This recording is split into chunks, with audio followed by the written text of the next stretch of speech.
Morning, everyone. We're all sort of shaking. The world was shocked by the terrorist attack on Charlie Hebdo newspaper offices in Paris.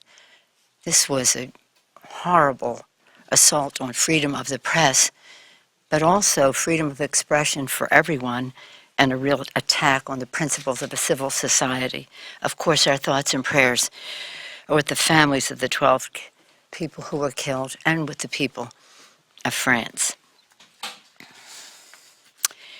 This week, we start a new Congress and a new year, a new fresh opportunity to work together for the good of the American people. Part of that working together is to make clear where we have common ground and where we do not. From day one, the Republicans put forth their same old, warm over stew, trickle down, tax breaks for the rich, and the Democratic distinction is a clear one. Bigger paychecks, better infrastructure, good jobs here in our country. In fact, we had two pieces of legislation which, by the way, have shared bipartisan support over time, that a CEO cannot make over $1 million and be tax deductible unless he enables his workers to get a wage increase, and of course stop paying for it by stopping inversions, stopping those going overseas with our tax dollars, and using that money to build infrastructure in our country. So very clear, better infrastructure, bigger paychecks versus tax cuts for the rich, trickle down. We have seen a manifestation this week, again, the 11-bill Wall Street giveaway, which was defeated yesterday. I'm sure they'll bring it back, but we will have it veto. We'll be able to sustain the president's veto on that bill. Same thing with the Keystone Pipeline. Whatever you think about the Keystone Pipeline, this isn't a bill that says, do you approve of it or not? It's a bill that puts forth a proposal that exempts, does not address the fact that this Keystone Pipeline, TransCanada, does not have to contribute to the Oil Spill Liability Trust Fund. So if there's any spill, it's paid for by others.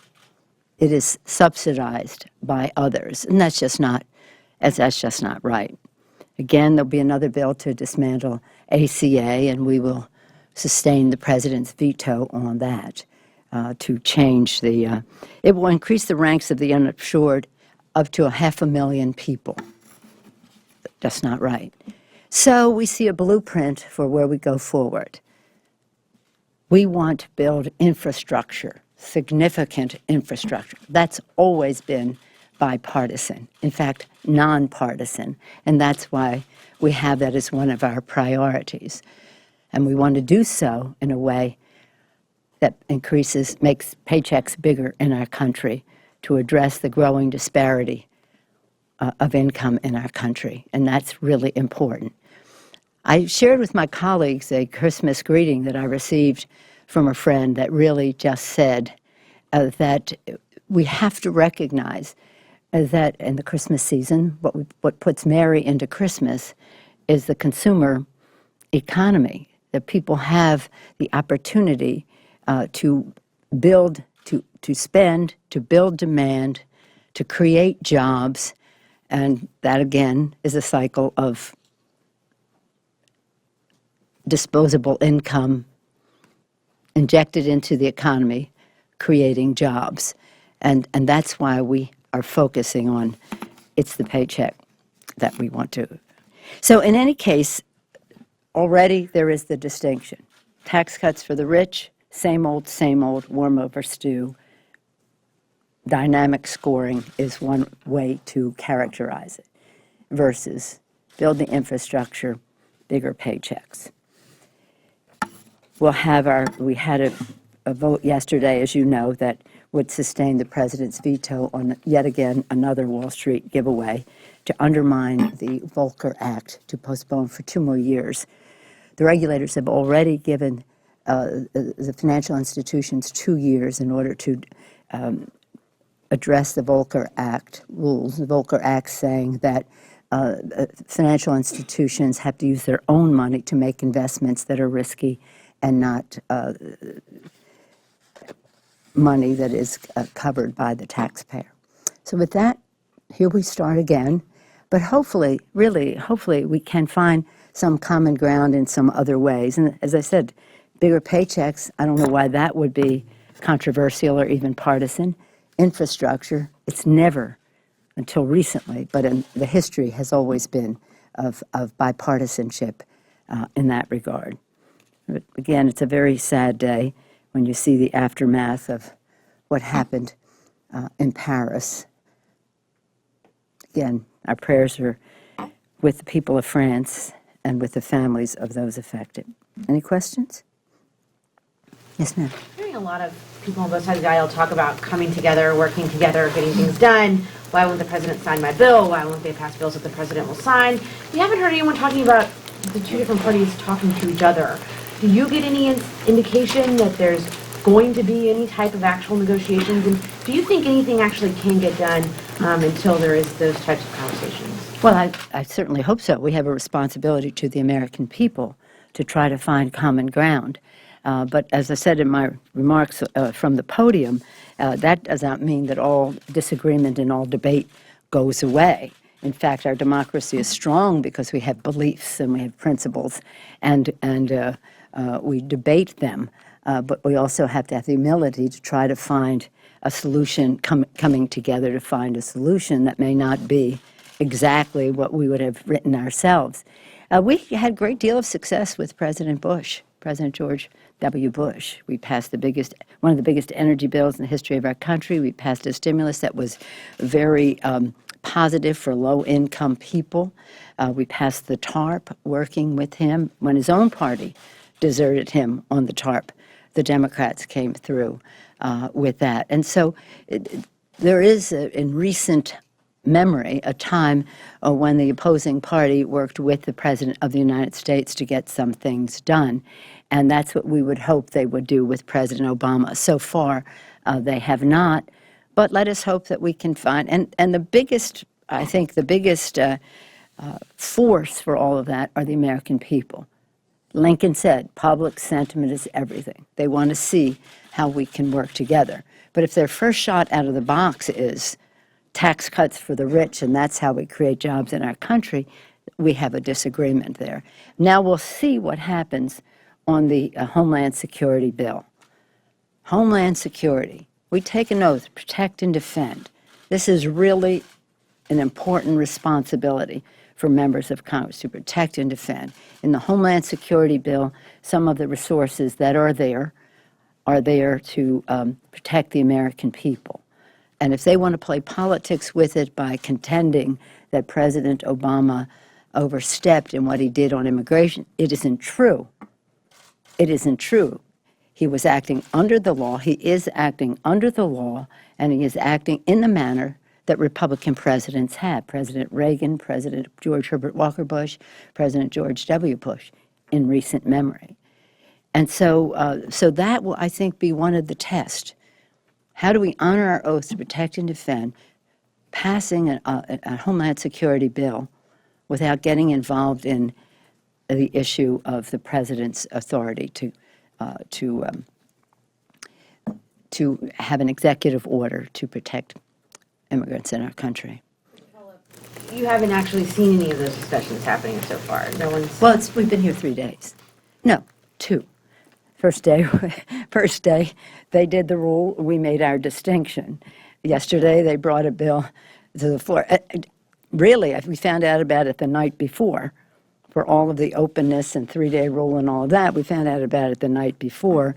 And well, I would hope that at least from a standpoint of transparency and openness, which the American people expect us to have, that we could have a debate on these issues where you can find common ground and you know what it is, so you can have a discussion with your own members about it. But in their rule, what they put forth in terms of the number of days it takes before you can bring a motion to instruct, inside baseball stuff. They have not only shut down debate for Democrats, they have shut down debate for Republicans. So it's hard to have the discussion if you're shutting down the debate. Nonetheless, we again have the know-how, the knowledge of the issues, the parliamentary skills, and the humility to try to find a path to yes on something that we can work together on. But that's a two-way street. Our leverage in the discussion springs from the fact that we have a Democrat in the White House, or President Obama's signing or not signing a bill, and our upholding his veto strengthens the hand of the minority in a debate of this kind. So you mentioned the probable override of the veto on the Affordable Care Act. Yeah. Do you anticipate, though, the chances of if Republicans are putting out this so-called red meat that is good for their base, although there will probably be some Democrats who vote for the 40-hour work week, probably some Democrats vote for Keystone, that with these vetoes coming from the White House and maybe trouble with filibusters in the Senate, that the party is portrayed as the party of no, that there's a problem. The Republicans are now in control and they can't get things done or the president is vetoed. Well, we're not the party of no. Republicans are the party of no because they said right from the start that to prevent the president from being a success was the most important thing that they could do, and that's their path. We have a path. We want a path to yes. How do we have a path to yes, to get something done in a positive way? The president has always extended the hand of friendship. Some think too much, but he's the president of the United States, and there's opportunity. I think there's plenty of opportunity to get things done, but that doesn't mean that we're not going to say yes to. Let's give what we want to do. Just so you have a blueprint, a roadmap from where we go from here, and this is the conversation in our caucus. We want to have an approach that has oneness, that has integrity, that is integral, that everything, people see the relationship of one thing to another in the bill. You give a tax cut to the wealthiest people in our country, it could be several $100 billion, it could be $1 trillion. That increases the deficit. It's an opportunity loss and cost in terms of investments in education and the rest. And in order not to increase the deficit, the middle class is going to have to pay for it. So everybody has to see the relationship of one thing to the other. And we totally debunk the theory that trickle down reduces the deficit. If you want to reduce the deficit, the most important thing you can do is to invest in the education of the American people. It's an investment. They will say it's a cost, but nothing brings more to the Treasury than the education of the American people.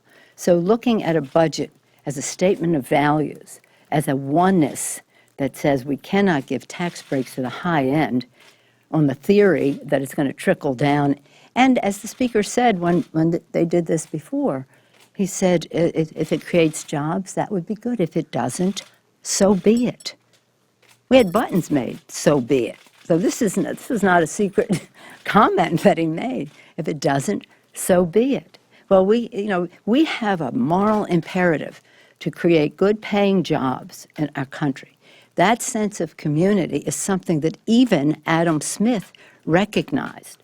When he wrote Wealth of Nations, obviously he talked about the economy driving everything, the invisible hand.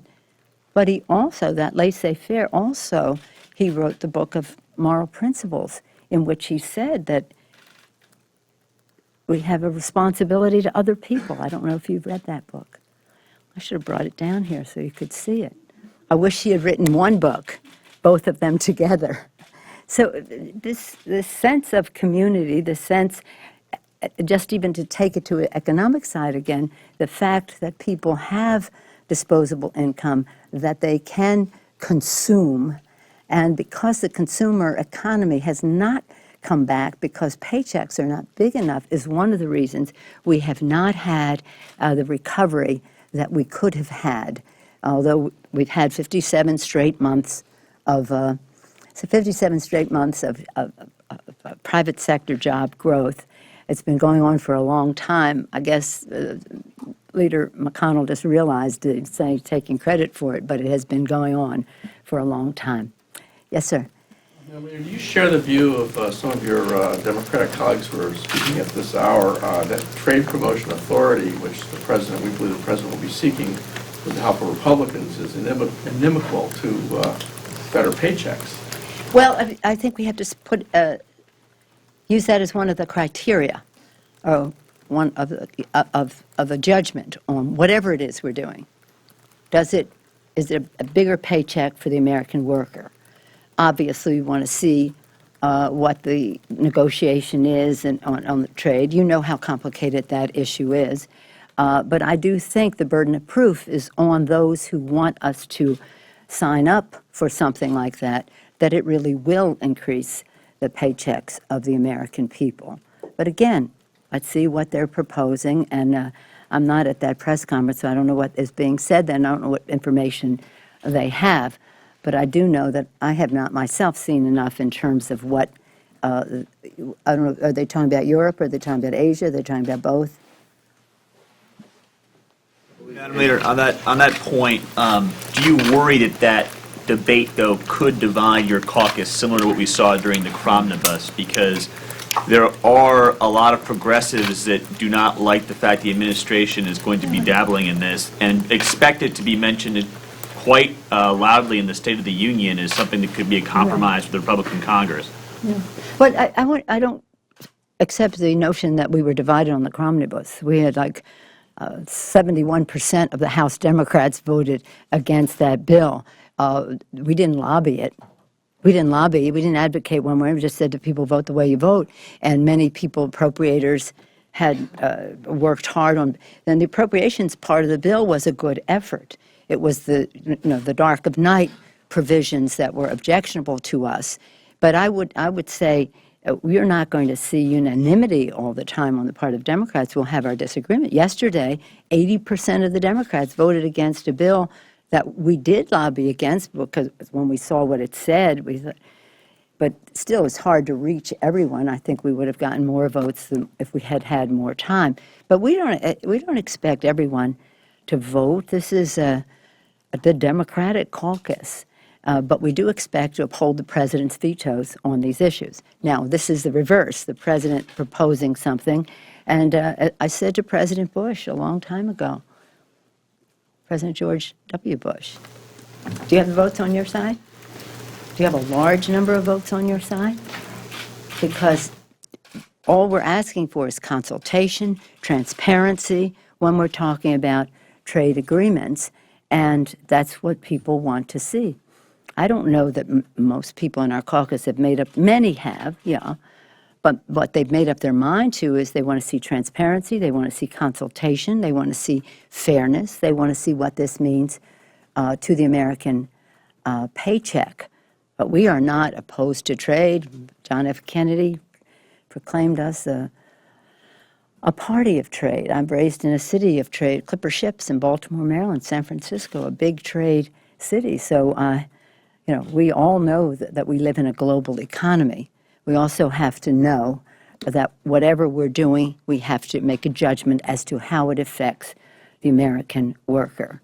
And that's I think the administration has been engaged in some good discussion with our members on that score. One more, because the speaker's coming.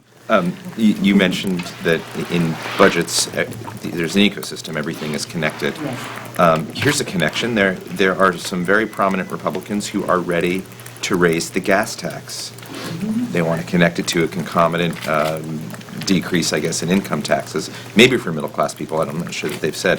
How about that trade-off? You don't even know what they said, so how do I know what it is? They're saying we're going to raise the gas tax and we're going to lower taxes for the wealthy? No, I don't think so. Drivers, middle-class people. Well, the same people who pay the gas tax. I can't respond to their proposal because I don't know what it is. But I do think that if there's ever going to be an opportunity to raise the gas tax, a time when gas prices are so low, oil prices are so low, is the time to do it. I can tell you my experience over the years. Our friends from oil states would say when the price is low. How could you do this to us now? The price of oil is so low. And when the price of oil is high, they'll say, how can you do this to us now? Because the price of gas is so high. So but I'm glad to see that they might be willing, on one half of that equation, actually, the decrease in the gas tax is a tax decrease.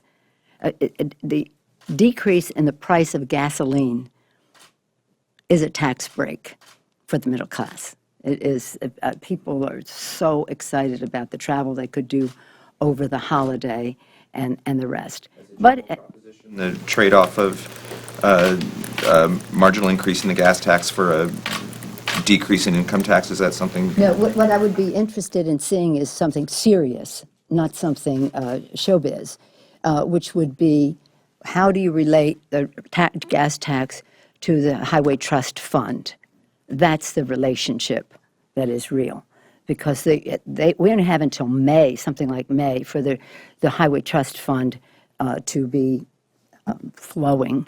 And that's where we need to have, if there is to be an increase in the gas tax, that's where those resources should be used. And we'd love to talk to them about, we have many proposals for middle-income tax cuts. You'll be hearing from our ranking member on budget, Mr. Van Hollen, on that subject. He has an important speech to make on Monday in that regard, so stay tuned for that. But in any case, it is the financial stability of America's families that is what is important to our country. It's the family economy, how families thrive, survive, send their kids to school, are able to pay their bills, and be part of a consumer society economy, which again really lifts all boats. So that's why we're saying better infrastructure creates a lot of good paying jobs, improves the quality of life, and bigger paychecks. That's where families are directly affected. And again, the price of oil, the price of the gas tax, and the rest relate to the Highway Trust Fund, which is really important for building that infrastructure. So again, everything comes around. It's all very connected. And again, as you indicated, there are even Republicans who might be interested in one part of this or another, and we have to try to find as much common ground. After the Minnesota bridge caved in, you remember that tragedy? A Democrat and Republican went to the floor calling for, what was it, 5-cent increase, and 5 cents, Mr. Young and Mr. Oberstar, and that was the end of that. It lasted as long as the discussion that they had on the floor. So we shall see. But it's, again, a new year, a new Congress, a new opportunity, a responsibility to find common ground where we can, again, to stand our ground where we can't. But we all want here to get something done. And these issues are bigger than Democrats and Republicans. They're about the American people and our character of our country in terms of a sense of community, that it's not just about the rich getting richer and the middle class getting squeezed. It's about how we relate to each other and how that benefits our entire society. So we're very excited about the prospect of how we have this oneness, this integrity, this connection, this system of what a budget is, the statement of values that it is. And I'll look forward to continuing that conversation on that score. Thank you all very much. Your reaction to Senator Boxer's retirement? What? She just announced that she's going to retire. Senator Boxer. She called me before I came down here, and I came to the room.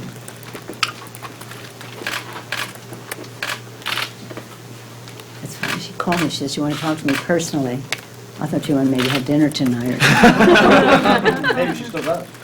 Well, her decision is an important one for her and her family. It's all personal and individual. Senator Boxer has been such a champion for the people of California, and indeed for our entire country. She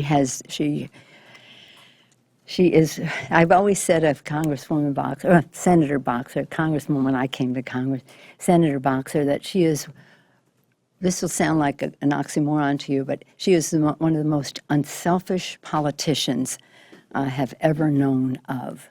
She has always shared her ideas. She has always shared the credit. She's always tried to help people succeed with their ideas. She's reached across the aisle. She's reached across our state, which is a glorious state. And her leaving will be a great loss to the Congress of the United States, people of California, and to our country. But I wish, as she goes, I assume that she's not running, but she'll be here the next 2 years. And in the course of that time, there'll be real recognition of the difference that she has made for fairness in our economy, protection of our environment, respect for our men and women in uniform.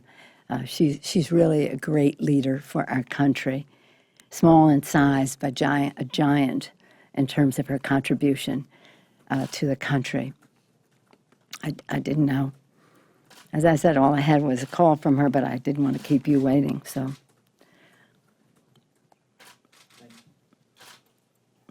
Well, it's a real loss, I think. But God bless her for her decision, and I wish her and Stuart and their family well. Thank you.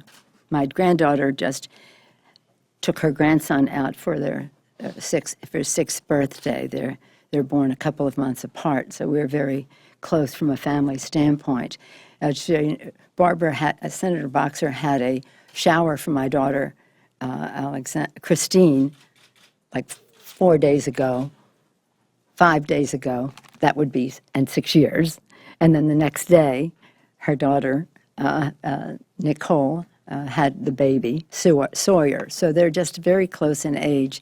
And our family celebrations have been together over time, whether it's weddings or babies or whatever. So it's a close personal friendship. And of course, I wish the best for her in that regard. Personally, officially, I think it's a big loss for the country, but she knows her timetable. Thank you all very much.